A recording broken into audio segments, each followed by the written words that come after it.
ஓம் ஹ்ரீம் பைரவி க்ளாம் ஹ்ரீம் ஸ்வாஹா ஓம் நமோ பகவதே ருத்ராய நமஹ. வணக்கம். இந்த 2026 மார்ச் ராசி பலத்துக்கு போறதுக்கு முன்னாடி நான் சில விஷயம் சொல்லணும்.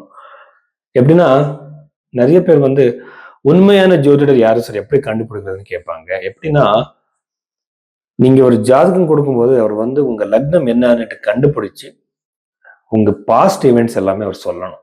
எல்லாமே இல்ல.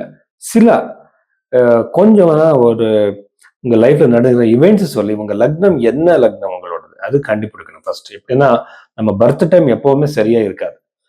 ரெண்டாவது நம்ம பாஸ்ட் சொல்றவருக்கு நம்ம ஃபியூச்சர் சொல்ற ஒரு அதிகமான சான்சஸ் இருக்கும். ஸோ அதை பத்தி நாமே அவர் கண்டுபிடிக்கலாம். ரெண்டாவது அவர் பூஜை பத்தி சொல்லும்போது, ரெமெடிஸ் பத்தி சொல்லும்போது புரஹத் பராசர ஓரா சாஸ்திரத்துல இருக்கிற அந்த ரெமெடிஸ் தான் சொல்லணும். எப்படின்னா, ஜபம், மந்திர ஜபம், தானங்களை பத்தி. ஸோ அது விட்டுட்டு ஜோதிடத்துல இல்லாத தோஷங்களை பத்தி, கால சர்ப்ப தோஷம், என்னென்ன தோஷங்கள் பத்தி சொல்லிட்டு இருப்பாங்க. நியூமராலஜி படி, டேரோட் கார்டு, இது எல்லாமே ஜோதிடம் கிடையாது. அதே மாதிரி காஸ்ட்லியான பூஜைகள் எல்லாம் நம்ம ஜோதிடத்துல இல்ல. இன்னொரு விஷயம் என்னன்னா, யாராலையும் நம்ம தலையெடுத்த மாற்ற முடியாது. ஸோ இப்போ நான் கோடீஸ்வரர் ஆகணும், நான் ஒரு பெரிய பொசிஷனுக்கு போகணும், இதெல்லாம் ஏதாவது பூஜை பண்ண நடக்குமான்னு கேட்பாங்க. அது அப்படியெல்லாம் நடக்காது. உங்க ஜாதகத்துல இருந்தா மட்டும் நடக்கும். அந்த டெஸ்டினியை நாம அக்செப்ட் பண்றது ரொம்ப இம்பார்ட்டன்ட். அப்படி நாம பண்றதுக்கு நம்ம தயார் பண்ணணும். யாரு? அஸ்ட்ராலஜர். ஸோ இந்த மாதிரி நீங்க உண்மையான ஜோதிடத்தை யார் இருக்காங்களோ அவர் கண்டுபிடிக்கலாம். ஸோ அதுக்கப்புறம் இந்த மாதிரி டெக்னிக்கலா ஒரு ஜாதகம் பார்க்கறதுக்கு, இப்போ ஒரு ஜாதகம் பார்க்கறதுன்னா ஒரு ஈஸி கிடையாது, ரொம்ப டைம் வேணும். ஸோ ராசியிலேருந்து, லக்னத்திலேருந்து, பாத லக்னத்திலேருந்து, ஸோ நிறைய தசைகள் இருக்கு. சில பேருக்கு விம்சோத்திரி தசை மட்டும்தான் தெரியும். ஆனா இங்க 48 தசை பீரியட்ஸ் இருக்கு. யோகினி தசை, சர தசை நிறைய இருக்கு. ஸோ இந்த மாதிரி அப்ளை பண்ணி கைரேகையும் பார்த்து நாம ஒரு முடிவுக்கு வரலாம். ஸோ இந்த மாதிரி பார்க்கறதுக்கு நீங்க பைரவி ஆஸ்ட்ரோல நீங்க கன்சல்டேஷன் புக் பண்ணுங்க. மிதுன ராசி 2026 மார்ச் இந்த மாதத்துல ரிஷபராசியில பிறந்தவருக்கு என்னென்ன விஷயங்கள் இருக்கு பார்க்கலாம், என்னென்ன விசேஷங்கள் இருக்கு பார்க்கலாம். ஃபர்ஸ்ட் ராசியில இருக்கிற கிரகம் குரு கிரகம் இந்த ராசியில இருக்கு, வக்ரியா இருக்கு. இது கல்யாணத்துக்கு ரொம்ப நல்லது. ஆனா வக்ரியா ஆயிருக்கிற இந்த கிரகம் கொஞ்சம் டிலே பண்ணும். ஆனாலும் கூட சுப கிரகம் ஆயிருக்கிறதுனால நம்ம பாசிட்டிவ் சேஞ்சஸ் எக்ஸ்பெக்ட் பண்ணிக்கலாம்.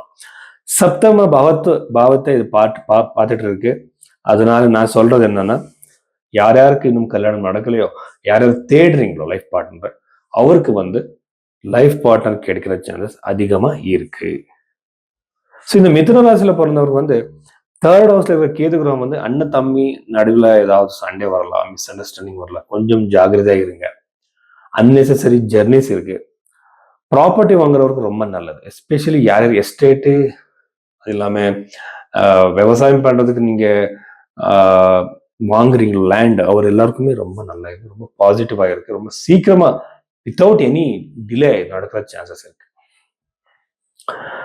இதுக்கப்புறம் தசம பாவத்துல இருக்கிற சனி கிரகம் நாம பார்த்தா நிறைய விஷயங்கள் சொல்லலாம். ஃபர்ஸ்ட் விஷயம் ஜாப் விஷயத்துல கொஞ்சம் ப்ரோக்ரஸ் இருக்காது, கொஞ்சம் டிலே ஆகும்.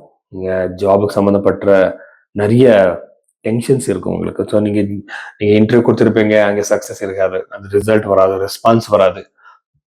இருக்கிற ஜாப்லயே உங்களுக்கு டென்ஷன்ஸ் வரலாம். இந்த மாதிரி எல்லாம் பிரச்சனைகள் இந்த மிதுன ராசியில பிறந்தவருக்கு இருக்கு.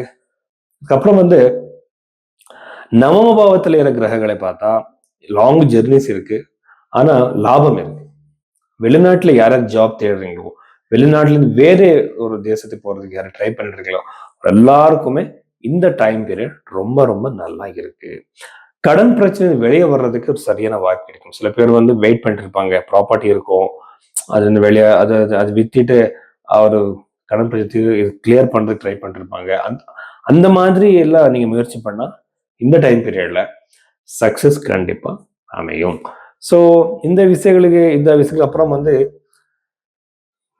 சில பேர் கல்யாணம் ஆனதுக்கு அப்புறம் சின்ன சின்ன விஷயத்துக்காக மிஸ் அண்டர்ஸ்டாண்டிங்னால வந்திருப்பாங்க, பிரிஞ்சிருப்பாங்க. அவர் எல்லாமே ஒன்று கூடுற சான்சஸ், காம்ப்ரமைஸ் ஆகிற சான்சஸ் அதிகமாக இருக்கு இந்த மிதுன ராசியில பிறந்தவருக்கு. ஸோ ஸ்டூடெண்ட்ஸுக்கு ரொம்ப நல்லது, பிஸ்னஸ் பண்றது ரொம்ப நல்லது. யார் லிக்விட் பிஸ்னஸோ, ரெஸ்டாரண்ட் பிஸ்னஸோ, ஃபுட் ரிலேட்டட் பிஸ்னஸ் பண்றதுக்கோ அவர் எல்லாருக்குமே நல்லது.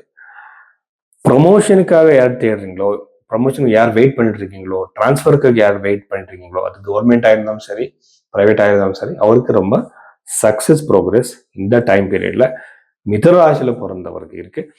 உடம்பு பிரச்சனை, ஏதாவது ஹெல்த் பிரச்சனை நீங்க பாதிக்கப்பட்டிருந்தா நீங்க இந்த பிரச்சனையிலிருந்து கண்டிப்பா வெளியே வருவீங்க. இவ்வளவு விஷயங்கள் மிதுன ராசி அவருக்கு இருக்கு. நன்றி.